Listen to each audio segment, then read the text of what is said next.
record, okay, and I want to, on behalf of the Norwalk YMCA, thank you very, very much for being here today, for taking your valuable time on a Saturday afternoon for this opportunity to, I call it a historic opportunity, to hear a history maker. And I put that out in the email. Bay of Pigs Captive's history maker speaks at the Y. So, and that in fact is true. As we may have heard, and as we'll hear in person in a very few seconds. And it's just such a great, great privilege to have John Donovan here today. He's brought not only memories, but facts about his time and then some artifacts here that we will learn about. And we're just so thankful, John, to have you here today. I want to invite you to come on up and tell us what to do.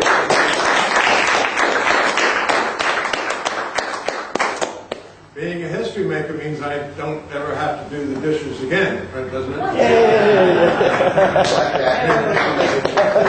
So I try that one out. My theme today is history making, and I think, regardless of who is presenting it, it's a theme that very few people ever talk about. Again, I think it's one of the most important themes that we could ever think about. Divine providence. What did you think about Providence, other than people assume it's a city in Rhode Island? But what does exactly it mean? It means God's sovereignty. It means God's design in the world. It means that He has a plan for your lives. But one of the implications of it is that the events of your life and the events of the world can speak to us in ways that nothing else can. Obviously, we can. Other people can speak to us, Scripture can speak to us, but events speak to us. And it's extremely important that we think about the events that and circumstances that we are going through right now, and things that have happened to us in the past. And to show you what I'm talking about, just very in a quick way to run through some of the events that are obviously important. When you consider the Bible, is it a book of theology or a book of history? What is the most significant thing in the Old Testament? I submit to you that it's the Exodus, the great liberation of the children of Israel. And that idea of liberation is tremendously important because throughout history and throughout your life, God wants progressively to and cumulatively to liberate you from anything that would oppress you. That is one of His purposes. Now, along the way, I will mention several themes like that, and I would like you to think about them. And if your mind wanders, as it inevitably will once in a while, I would like it to wander over to perhaps some event in your own life, and ask yourself, how has it affected you? And not just the bad ones, by the way, not just the difficulties, but also the good ones. It's important to think about those too. This is a portrayal of Joseph. As you know, it's another slavery kind of a story, and another prison kind of a story. And Joseph was sold into slavery by his brothers, and he said what God planned as good, you planned it for evil, but God planned it as something good. And I also want to mention this and other stories as being very different from the stories that you might read about in books. For instance, I spent most of my career writing speeches and similar things for corporate executives, and so I would put in these illustrations of whatever kind about, let's say, a certain manager handling a project in a certain way and how that worked out and so forth. And the purpose there is only to understand what the principle is and how it worked. Well, there are lessons like that in the Bible, obviously, but it's much more than that, because what happened to him, Joseph, and what happened in the Exodus is much more than a story from which we can take a lesson. in the case of Joseph, for instance, if he hadn't saved his brothers ultimately from the famine, well, the children of Israel would have just died out in the famine. And then if the children of Israel hadn't done what they had done, the whole history of the world would have been radically different, including things that are going on today. All right, so there's that higher dimension. What's the central event of the New Testament? We've just been celebrating it. It's the resurrection of Christ. And I'll mention about that when various atheists that are common today, they write a number of things that are mostly conceptual and abstract. But when you consider that the witnesses to the resurrection, the apostles, went around and transformed classical antiquity within just a couple of generations, you're not talking about a concept, you're talking about actual occurrences, which are more powerful, I think, than concepts. Moving very swiftly to our modern era, this is a photograph of Abraham Lincoln giving his powerful second inaugural address. And you, of course, can't see him. It's hard for me even to see him from where I'm standing, but he's about in the middle here.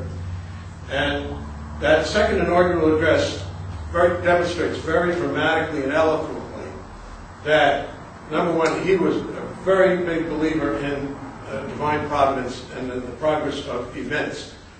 And yet he did it in a humble way. And I'll explain more about that later. But that is what he said in his second inaugural address, and he lived, of course, those events. What about in our own era? When I was growing up in the 50s, the atom bomb was the reality that was on the minds of so many people. You know, with the Soviets, and of course the Soviets did get it in 1949, they did explode their first test. But then throughout the 50s, everyone was wondering, well, will they be able to deliver it? And so there were espionage flights over the Soviet Union looking for the delivery systems, the missiles that would be able to carry people across, to carry their destruction across the ocean. Moving further along, there's the Bay of Pigs that we will be talking about, the 50th anniversary this month. And for those of you who are not familiar with that, Castro took over in January of 1959. A number of Cuban exiles left the island and settled mainly in the Miami area. Castro declared himself a communist shortly thereafter. And all of that tension that was building up began to really culminate with Cuba, because, as everyone kept repeating back in those days, well, the missiles are only 90 miles off of our shores. And so there was quite a bit of paranoia about all of that. The CIA trained the Cuban exile soldiers. However, it did not succeed, and some 1,150 of them were captured. There's a picture of a few of those being led into a prison in the Isle of Pines in Cuba, where they spent 18 months in what amounted to a dungeon. And I'll tell you more about that. In the following year, in 1963, President Kennedy appeared at the Berlin Wall and made his famous Ich bin ein Berliner speech. And I'll tell you something more about that, because I managed to get myself arrested just a couple of weeks later at the Berlin Wall, and waited to emerge out of that situation. A couple of years later, of course, Vietnam was in full swing. This is a photograph of some Marines being landed somewhere in Vietnam. And that became a part of my life just a couple of years later. I was in the 1st Marine Division there, first as an infantryman and then as a combat correspondent. And then my final picture here, you see something that's familiar to all of us. The U.S. was attacked, of course, in 2001. So, but it's, as I say, events that speak to us. And I want to go straight into the thing that was perhaps brought you here, which is to hear something about the Bay of Pigs situation. You can't imagine just how much tension, how much fear, the vulnerability that was felt on both sides during those times. I remember it very well because I'll give you a little history that goes farther back than that. My father, who died 40 years ago, was the court-appointed defense counsel for a Soviet spy named Rudolf Abel. And it was a case that was tried in the lower court. It was a well-known case at the time, and it went up to the Supreme Court of the United States. And so, meanwhile, Francis Gary Powers was shot down in May of 1960. And then my father negotiated with the Russians in Berlin and managed to exchange the two spies, Abel for Powers. And the two of them passed each other on a bridge in Berlin. I'll tell you more about that. But that was 1962. The Kennedys were in power at the time. And so meanwhile, they had the Bay of Pigs invasion going on, and these prisoners were in jail. And so the Kennedys, of course, were very eager to get them out because they had sent them in. They were responsible. And so the Cubans, meanwhile, the families, had no way of securing their release. They were being held up for ransom. And so the Kennedys suggested that they go talk to my father about it because he had already successfully negotiated with the communists in Berlin. So that's how he became involved in it, starting in the summer of 1962. And so but now let's look at the Cuban side of this for a minute. In October of '62, the missiles were put in there, but then we had that situation in which the whole world was holding its breath in the Cuban Missile Crisis. Then the missiles were removed, but then the Cubans were all the more fearful that there would be another invasion because now that the missiles were removed, there would be no deterrent. So anyway, the prisoners came out. The Bay of Pigs prisoners came out in December of '62, and so, but there were 23 American prisoners that were still down there. My father was very interested in getting those out. And meanwhile, people down in Cuba were saying, well, this guy Donovan, he's just a decoy for an impending American invasion. You know, you can't trust him at all. So he had this idea of bringing his 18-year-old son over there as a gesture of confidence, and so he brought me along. This was April of '63, and we had a tour through Cuba, if you will, with our tour guide named Fidel Castro. So we stayed at his beach house, some 90 miles east of Havana, for one night, and then we got up before dawn, and we spent the whole day traveling down and then back to the Bay of Pigs.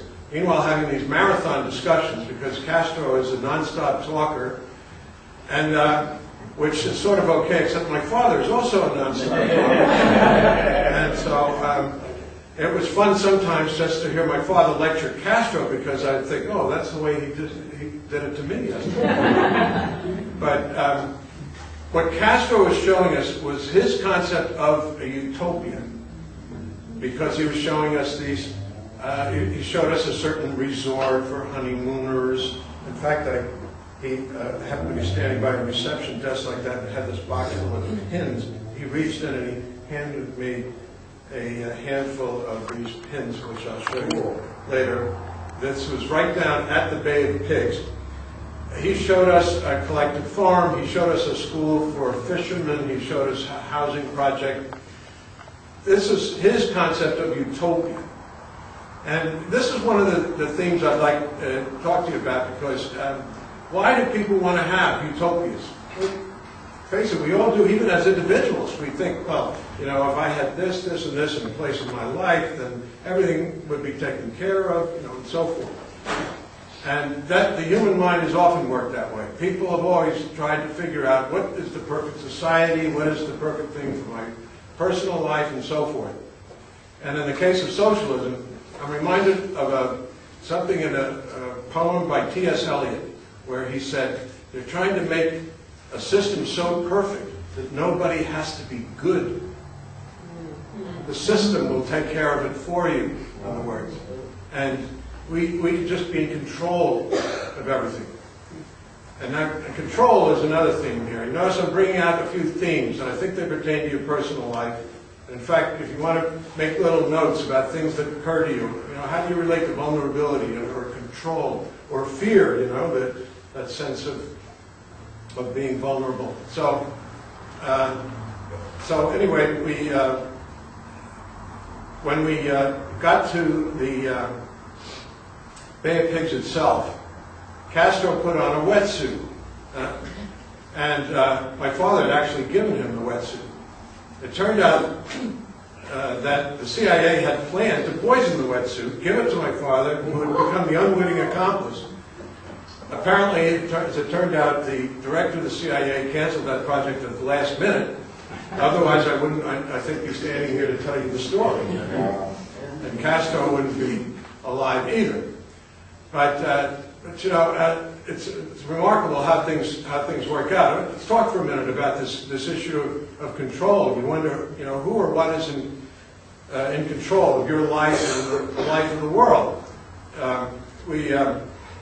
Because in that case, other forces would have been in control of Castro's life. Meanwhile, by the way, Castro was not feeling in control of his own domain down there. Why? Because the Russians were supporting him to such an extent that they were dominating his foreign policy. He felt like he had to send people to Africa, send people to South America to foment revolution and all of that. He wasn't in control. And so he was talking to us all day long, I mean like 11 hours, trying to work out the situation where he could restore relations with the United States on a basis that would be reasonable from his point of view and our point of view. So, but then just sticking with this theme of control for a minute, I'm talking about 1963. What happened later in 1963? Some interesting things occurred. Just the other day, I saw an obit in the New York Times for Madame New. If you were old enough to remember that Madame New was sort of the dragon lady, as they called her, of the Diem regime in South Vietnam. And so I remember her because I became a student at the Georgetown Foreign Service School in Washington, and Madame New came to speak there. And she made an elegant presence in this sort of white Asian dress and so on. And about just 2 weeks after that, she was still in the United States, and there was a coup in Vietnam, and her husband and brother, who ruled South Vietnam, were killed. And so we learned in later years from Robert McNamara, the defense secretary, that he said he walked into Kennedy's office the next day, and Kennedy was furious about it. He wasn't furious that they got overthrown. He was furious that he wasn't really consulted about the American role in it. See? In other words, Kennedy wasn't in charge in that situation, and he was pretty angry about it. Again, who's in control here? 3 weeks later, Kennedy himself got killed. And I remember that as well, and in fact saw the funeral procession there in Washington. And I was wondering at the time whether even the things that we discussed on my trip down there, this idea of restoring relations with Cuba, that became a live option for the Kennedys. And that from declassified documents, we can know that. And there's certain others that knew it, including the Cuban exiles, and they didn't like it. And in fact, and there are conspiracy theories that have grown up around this, including the movie called JFK. In other words, the right-wingers, including the Cuban exiles, and together with other right-wingers, killed Kennedy. Another possibility on that is that there were people in Cuba. Actually, Nixon and Johnson thought that it was payback for the attempts on Castro's life, such as the one I described to you a couple of minutes ago, that wetsuit thing. And that's what Kennedy and, Nixon and Johnson thought. They thought it was Castro doing it. I wrote a letter to one of the the Atlantic magazine, after an article like that was published, and I said, well, I don't think based on my trip that Castro would have felt he had anything to gain from doing it. But there were people in the Cuban government who were so pro-Soviet that they didn't want any kind of restoration of relations with the United States either. So maybe they did it. I said, I don't have any evidence of that, but if you look at motivations, maybe they did it. I don't know. But there's another instance. Maybe, Castro himself wasn't in control of things because he wanted one kind of foreign policy and had people operating behind his back, perhaps, to organize another foreign policy. Who's in control here? So I want to move to something about my Vietnam experience with respect to this theme of security. So the big issues in the Cold War were two things. One was security, and the other is freedom. And I think they're both issues in our personal lives, security and freedom, one way or the other. So anyway, I was hoping when I went into the Marines to be a combat correspondent, so I could wear kind of a hat like Hemingway and kind of gaze out. Not getting really involved, but kind of writing about it and all that. And because I had been a newspaper reporter, I thought, and I did a story for the Marine recruiter, said, oh, listen, I'll set this up for you. Well, the Marine Corps had different ideas. I said, no, we don't need that. Actually, it did work out eventually. But first they said, no, we need machine gunners. And so the next thing I knew, I found myself going to the Camp Pendleton Machine Gun School. And then, I was on the next plane over there, and I found myself, I was arriving as a replacement with one other guy in a unit where a couple guys had gotten killed the week before, and we were replacing these two guys. And the guy I arrived with, his name is Roger Chastain, and he was from Missouri. And so it was an isolated company-level outpost. And so, and we weren't that well received at first. There were a couple of guys especially that were behaving badly, in my judgment. In fact, they were infuriating because they were treating us like we were just boot campers, we didn't know anything, hadn't done anything, and all this, and I was getting really furious about it. And I'd go to Chastain, and I'd say, hey, what is this guy? Why is he dealing with us like that? He was extraordinary. He had this kind of very high view of life, it seemed, or I couldn't understand him at first, but he said, don't worry, things will work out. Meantime, the area itself, we were supposed to be defending, and we had to be out on the bunkers every night. It had a lot of space all around it. We actually felt pretty secure there, not that vulnerable, because if the enemy wanted to come in, we could see them at a pretty good distance, and we call in all our bad stuff, ranging from artillery to naval gunfire to bombs, and you name it. Now, the opposite situation prevailed. We didn't have an event. Oh, no. We just had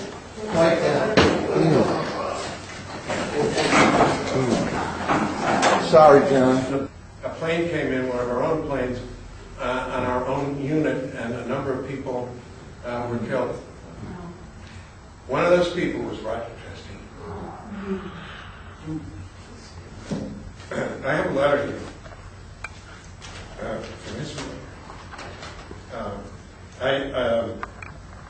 about 20 years later, I was on the internet, and I found the names of everybody on the wall in Washington. And so there was some other information at this internet site, addresses and so on. So I wrote his mother, and I told her substantially what I just told you. And this cute little letter came back. As I talked to his sister too, said she's a simple country woman, and it certainly is. It's not totally grammatical, but it's one of my favorite possessions. She said, We got to go to Great Lakes Hospital to see 3 boys that was in his group. One of the others, killed in that incident, or wounded, in that incident. And we had one in our hospital, too, in New York. Lost an arm and a leg. And then she says, we was very proud of him, Roger. He was truly a good Christian boy. He loved his Bible. I thought, wow, that explains a lot.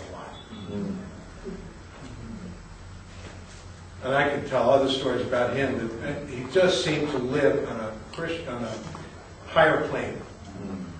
Maybe we can all live on a higher plane like that. And the real things about Vietnam or Cuba or these things are not about Kennedy, Johnson, Castro, any of those people. It's about people like Roger Chastain, as far as I'm concerned. They're the ones that have to go, slogging through the swamps and all of that. Well, okay, so we're still talking about security, we're talking about vulnerability, we're talking about being in control or not. And I have another story that has to do with Kennedy, in the sense that it happened the same summer that Kennedy was over there giving his speech. And right after I went to Cuba, the following summer, I went over to Europe and with a friend of mine. And I was wandering by myself in East Berlin without the friend who stayed by West Berlin for a while. And I was just gathering impressions, and this guy came up to me who said, well, are you an American? I said, yeah. He said, do you have any trouble getting back and forth across the checkpoint? I said, no, no problem about that. Nobody searches me or anything. He said, well, would you take this letter and put it in a mailbox over in West Berlin? And so, somewhat naively, I said, oh, yeah, sure, I'd be glad to do that. Very naive.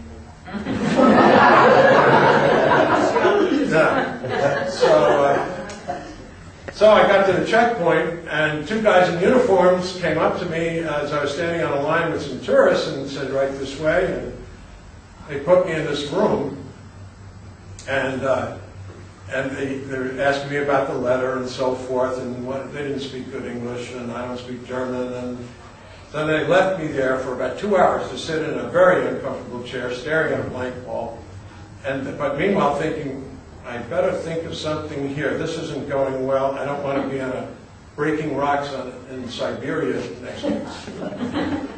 So, fortunately, I had something I could think about. It was just the previous year that my father had negotiated with the Soviets. And the key to that was that the Soviets were not admitting that Abel was a Russian, let alone a spy. In fact, amazingly, Khrushchev was claiming that Russia had no spies, which was preposterous. That was their position about it. And so they were communicating with my father, meanwhile pretending that Abel was an East German, and so my father would get these letters from this person. After a while, he was calling her Heartsick Helen. And Heartsick Helen was supposedly this German woman who wanted to have her husband back and whatever. So, of course, he was sharing all this with the government. One thing led to another. And so he was in there talking with the head of the KGB for Europe. But whenever a difficult point in the negotiation came about, this KGB guy, Ivan Shishkin, his name was, would say, oh, well, we have to discuss that point with the East Germans. So finally my father had enough of that and said, no, we're not going to discuss anything with the East Germans. I don't want to hear anything more about East Germans. In fact, here's my number in West Berlin. If you want to talk about this seriously, I'll come back here tomorrow. And then he walked right out, which was a bold move, but it worked. They called him. He came back. Spies were traded the following day and crossed on a bridge between East and West Berlin. It was a very big incident in those days, and the Kennedys were thrilled, and everybody was interested in it. So back to me, sitting in my jail cell, the following year, I think I know what to do. The question is, who's in control, right? The same thing I was talking about before. Who's in control here? So this time they came back in with a guy who I think was a colonel, a higher ranking officer, and someone else who could speak excellent English. And they started asking the same questions, and I said this, as only an 18-year-old can say it, I think. I'll tell you what, there's a guy named Ivan Shishkin, he's in the Soviet embassy, and he has the title of second secretary. That's not what he is. He runs the whole KGB for the whole of Europe, and I want to see him right now. And so this is being translated, into German, and this colonel is looking at me, and I think, in other words, I think the colonel, or whoever he was, knew about Ivan Shishkin. I don't think most people in East Germany even knew who this guy was. Otherwise, he wouldn't have had the title of, second secretary or one of those innocuous things, right? And so he was looking at the translator, looking at me, and with some alarm, and next thing you know, he's on the outside the door, talking in German with him. All I know is the two guys who arrested me originally came in, they lifted me up physically, kind of frog marched me down the hall, right up to that line of tourists. I didn't even have to show my passport. They just about shoved me across that border.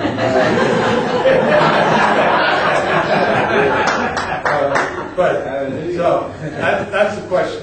Who's in control? Who is in control in the world? Is it you? You better hope it's not. If it's me, you better really hope it's not. Divine providence is what is in control. And the incidents of our lives teach us to depend more and more on divine providence. We learn other things. We learn about compassion, such as we learned something about that in the hospital. We've all learned about that one way or the other, and that's a very hard lesson to learn for most of us. We learn how vulnerable we are, and yet we learn about trust. If there's any phrase to describe what we should be thinking about today, I would say it's training and trust. How can we train ourselves? Can we let events train us? Can God speak to us through the events so that we're becoming trained to trust Him? That at least is what He wants. He has a big vision for our lives, and He's training us into that vision. So on that note, I would like to end this segment that pertains to security. I would like to have a 20-minute or so not question and answer, discussion period at your tables, and we have some relevant questions for you to consider and share, if you want, with one another. Issues that may pertain to events in your life that have something to do with that aspect of security, vulnerability, control, things that you can learn even from these big public events or from small private events that are relevant to you. Thank you. Okay, everybody. I'd like to bring up another big theme in our divine providence talk and discussion. And my other big theme is freedom. The other big theme of the Cold War, and a thing that I think preoccupies so many people in the United States and everywhere else. And I want to begin it with a little more discussion about Cuba, because we went down the Bay of Pigs itself. I have a photograph here that I took myself, and it shows Castro with an extra watch. That was for the scuba diving. And my father, who, like me, has a cool hairstyle. And, so that was downstairs in this fishing boat right out on the Bay of Pigs. And if you look out the window behind these two guys, you would see a couple hundred yards away a Soviet gunboat that was ready for whatever might happen with respect to another invasion. So, as I say, you had this tense feeling. And as I mentioned before, during these events, I was 18 years old and had a tendency to, well, speak my mind. And so, at one point, Castro had his diving suit on, the one that was not poisoned. And he came up to me personally. He speaks a kind of broken English. He said, "I think maybe you have some questions for me. Maybe you want to ask me something." So I said, "Well, as a matter of fact, I do." And then I said, and I was not trained in diplomacy. I said, "I don't understand how you think you can just take away all the freedoms of the Cuban people." And so he made an interesting response to the question. And he said, "Well, is a man free if he doesn't have enough land to grow crops, enough to feed his family?" Interesting question. Is a man free if he doesn't, if he needs to know a politician in order to get medicine for his family? And he asked a couple more questions like that. And you know, it makes you think. You know, people who are in favor of totalitarian solutions are not just making up problems to be solved. They're making up the wrong solutions, but they're dealing with real problems. And with respect to Castro's concept of things, it's interesting. Sometimes people know about Castro, they'll quote the fact that he gave a speech once called "History Will Absolve Me." I took the trouble once to read that speech. And it wasn't given after he became communist. It was given sometime before that. And in the speech, he's complaining about the dictator that existed before him and how that dictator had taken away all the rights and all the liberties guaranteed in the Cuban Constitution of 1940. And so I was giving a talk in Miami a few years ago to the Bay of Pigs veterans, and I made this point. And I said in front of these veterans, history will absolve the Castro that gave that speech. And they're looking at me, looking at it. But then I said, history will never absolve the Castro who then took those same liberties and completely abolished them. And they all... I loved it. That was an interesting occasion, by the way. I'll tell you about it in a minute. But Castro has his own concept of freedom, and a lot of people do. Just briefly about that Miami situation, I was interviewed by someone who was the president of the Bay of Pigs Veterans, and he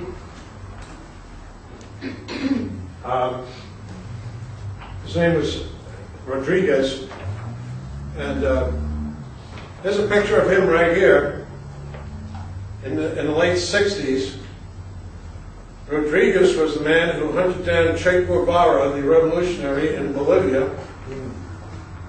And these soldiers here are Bolivian soldiers. And this photograph was taken just an hour before Che Guevara was executed by these Bolivian soldiers. And Rodriguez signed this over to me, to John B. Donovan, perhaps on this 9th of October, 1967, Bolivian history shifted a little in our favor. With best wishes, Felix Rodriguez.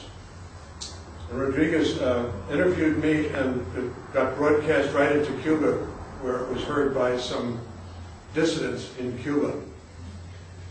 But it was an interesting occasion, because obviously I'm one old guy talking to a lot of other old guys about history as it was, back then, and about things that didn't work out. This young lady over here has got a shirt that says "Hope" right across it, and I'm glad you wore that shirt. That was my message And I quoted Solzhenitsyn. Solzhenitsyn said, things aren't going to be changed by concepts. Things are going to be changed by what he called the pitiless, listen to this phrase, the pitiless crowbar of events. That is what changed things in the Soviet Union. Not Solzhenitsyn's ideas or anybody else's ideas, events. So I said to these Cuban guys, who have been sitting in that museum, which is where I gave this talk, for 50 years waiting for things to happen, with most of them having just died in the meantime. I said, that is the basis of your hope. It's not as though people down in Cuba are going to sit down and say, oh, well, maybe this concept is wrong after all. And I think that's true right now. We'll see what happens, but it looks like things are collapsing economically there, just as they have in the Soviet Union. It's events that take over. And so with respect to that, I want to also mention about Vietnam. How much leeway do we have to just shape things with our own ideas and our own concepts? When I was 20 years old, I thought that I could just reinvent reality, at least for myself. And just nowadays, you might think of that's the postmodern precept. That is, you can just make up your own ideas, make up your own life. It's more common today, in fact, than it was then. I signed on as a deckhand on a Norwegian freighter. I sailed to Europe and lived in Scandinavia among people who were not exactly hippies, but they were all people like that. And that was my whole my whole outlook on life. And it wasn't more common then than it is now. It's more common now. And so when I came back and I was a reporter for a while, and then I went into Marines, and I was in that situation where I was explaining to you where you're out in the jungle, and that serves as quite a corrective to that kind of thinking, because I think, well, there's really just one way to fire this thing. This is not time for creativity or subjectivity. There's only one way to do it. And as for the sniper up there, I think he's over there, and my teammate thinks he's over there. But whoever's closer to, and we have to know this right away. And but he's only in one place. It doesn't matter what he thinks or what I think. There's a thing called objective reality, and we have to adjust ourselves to it. And as far as as you know, as I've been presenting here, I think divine providence is the objective reality. We have to learn by listening, by being humble, by listening to one another, by depending on God. What is that objective reality? Because it's not always obvious, just as it wasn't obvious where that sniper was. But we have to be humble and to listen to that. And it goes back to that who's in control theme. I hope you had some good discussions about that. But I was going to make a point about hope, too. That I told these Cubans the crowbar of events is the crowbar of hope. That is, I was trying to extend hope to them. I hope a few of them were grateful, because that's what they want, is hope. That's what we all want.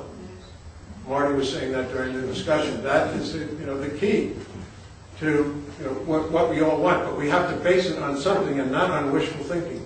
We have to decide and live in accordance with what we've decided about that. My final point has to do with the 9/11 event and with where we are today. Nancy, my wife, and I had a friend whose son was killed in the 9/11 attack, and I was on the telephone with him shortly after that, extending my condolences, but also saying some things to him about what I thought was going on in Pakistan, Afghanistan, and so on in the 80s that I thought was relevant to the big event and so forth. And he said, well, that's interesting. I'll tell you, why don't you come over to New Jersey next week, because I'm organizing a group of 9/11 families. which he in fact did, and he's appeared on television and so forth, representing this group. So everybody's emotions, you all recall, were just, so traumatized by this whole thing.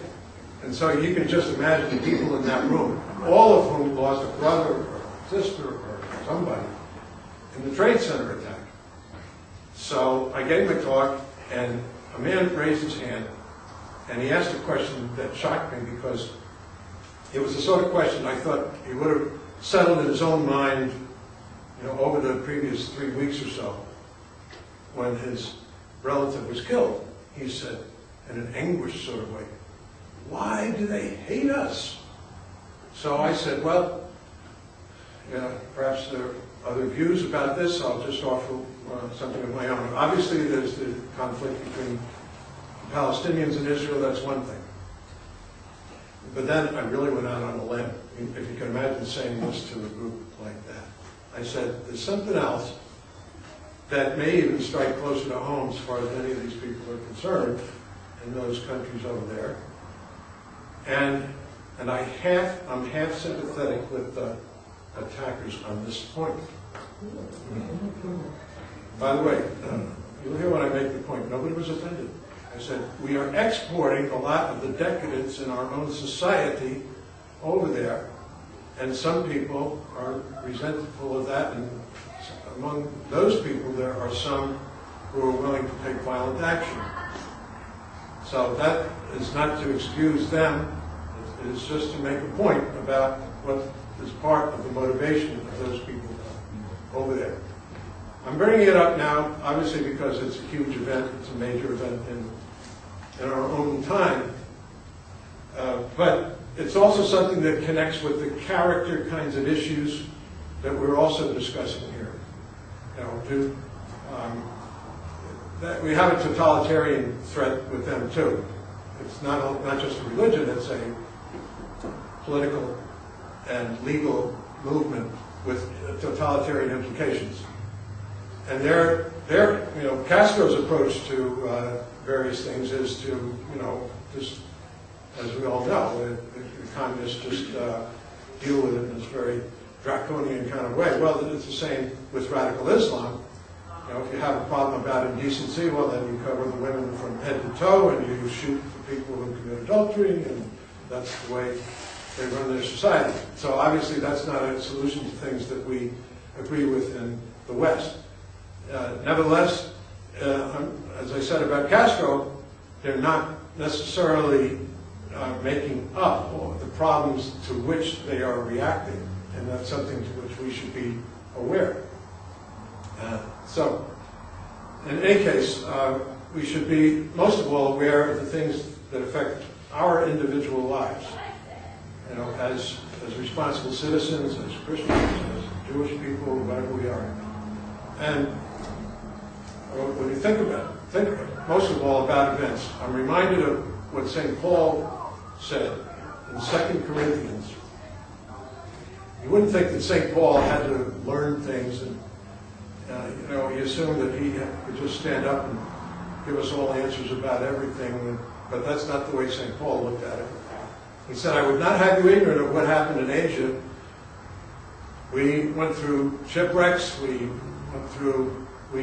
despaired of life itself. But God allowed this so that we would learn not to rely on ourselves, but rely on Him. So if even St. Paul had to learn that lesson, I guarantee you John Donovan has to learn it even more. And maybe some of you have to learn that. But the thing is, everything that we do, whatever happens to us, including some of the most irritating, frustrating kinds of things in our lives, can be used in that way. It becomes, and I'll just close with this thought, it becomes a cycle. In other words, the difficult thing happens, or the good thing for that matter. Then if we, by decision, if we move to trusting God more in it, even I have to talk to myself out loud sometimes. I'm going to trust you more in this, or depend on you more because of this. Then the next part of the cycle is God is faithful. He gives power in the situation. He gives insight into the situation. Things begin to happen. And then course, the cycle turns. We're not like utopians who have arrived at that place where all problems have now ceased. The next problem, the next challenge, or the next good thing comes along, and the cycle begins once again. But it's a cycle of liberation. It's because God wants us to have the love, joy, peace, patience, kindness, goodness, faithfulness, gentleness, and self-control that are part of the fruit of the Spirit, the character strengths that He wants to build into us. It's not as though He's constantly correcting us. Even though we may think that. I was thinking this morning about a friend of mine, and I said I would close, but I have to give you this one. This friend of mine, when I was a teenager, we were skiing, and he fell with this tremendous fall, turning over and over, 100 yards or something, and finally, no bones broken or anything, but he's just kind of lying there. And the head of the ski patrol happened to be nearby. He comes over and he says, "Well, I hope you learned a lesson." And then my friend came out with this fusillade of insults and so forth. And so much so that the ski patrol guy threw him off the hill and said, "Don't ever come back here again," so forth. And so I guess there are two lessons there. Don't ski too fast in tough terrain, and don't insult the ski patrol guy. but is that what we're talking about here entirely? Just corrections. When you talk about character, being tough or learning lessons. No, God, that's not God's idea. God wants us to have love, joy, and peace. Those are not just corrections; those are opportunities. And so we can have a big vision of what is available to us. Amen? Amen.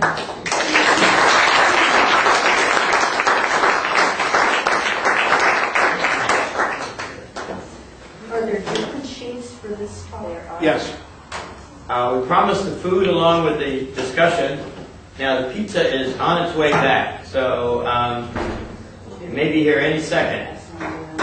So we could, I suppose, get started, and then as the pizza comes back, we could open up the table for serving and so forth, and then resume the discussion. But John, officially, thank you.